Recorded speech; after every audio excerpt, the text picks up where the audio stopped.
Bonjour, salut Ludovic Leclerc, votre analyste pour Belgian Investor. Voici la mise à jour en vidéo de mon avis concernant l'euro-dollar.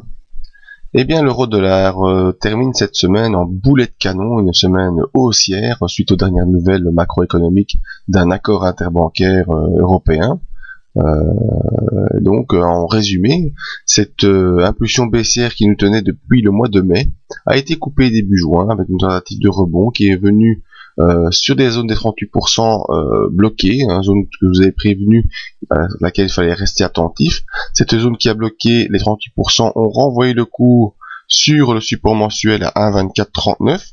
Et ce vendredi, suite aux nouvelles, comme je venais de vous l'expliquer, un gros rebond qui s'est fait, rebond qui est retourné jusqu'à la résistance hebdomadaire qui se situe exactement à 1,2659. Donc on est légèrement en dessous de cette résistance, légèrement au-dessus de cette résistance hebdomadaire à 26,59.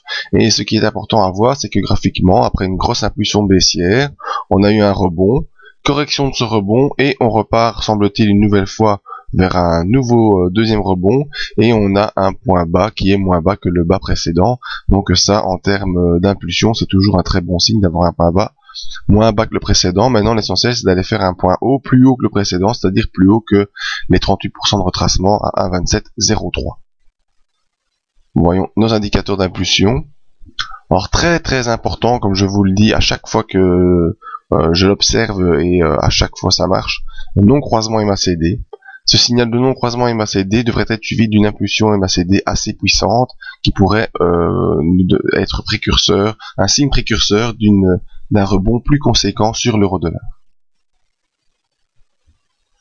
Notre RSI, qui avait fait une belle période en zone d'impulsion baissière puissante, était revenu en zone neutre et avait encore continué à faiblir, mais rebondit très fort ce vendredi. Malgré tout, on reste dans la zone neutre, c'est-à-dire entre 60 et 40, zone dans laquelle il n'y a pas vraiment d'impulsion claire qui peut être suivie, et seul le franchissement au-dessus des 60 pourrait donner une force d'impulsion haussière assez puissante que pourrait être efficacement suivie. C'est la technique du RSI.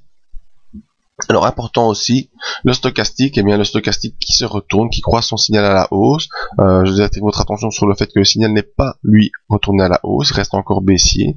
Donc ce croisement est à confirmer dans le début de semaine prochaine, pour voir si une impulsion court terme peut se mettre en place.